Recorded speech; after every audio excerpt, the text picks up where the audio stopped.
আমাদের সহযোদ্ধার উপর যারা হামলা করেছে আগামী 24 ঘন্টার মধ্যে তাদের সবাইকে অ্যারেস্ট করে বিচারের আওতায় নিয়ে আসতে হবে। ডক্টর মোহাম্মদ ইউনূস, আপনাকে জবাব দিতে হবে। শহীদ উসমান হাদি হত্যার পরে আজকে প্রায় 1.5 মাস 2 মাস পার হচ্ছে, কিন্তু এখন পর্যন্ত উসমান হাদি ভাইকে যারা হত্যা করেছে সে অপরাধীদেরকে আপনি বিচারের আওতায় নিয়ে আসতে পারেননি।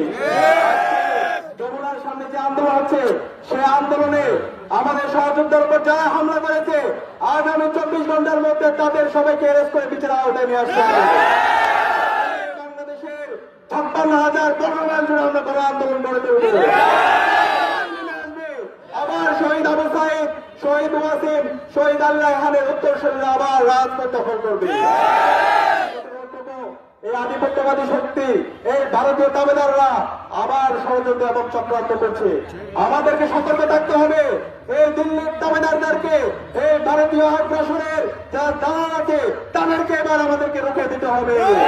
কালার এক্সপার্ট এবং মাইল্ড অন হ্যান্ডস টেকনোলজি সমৃদ্ধ অরিক্স অ্যাডভান্স ডিটারজেন্ট পাউডার, আপনার লন্ড্রি এক্সপার্ট।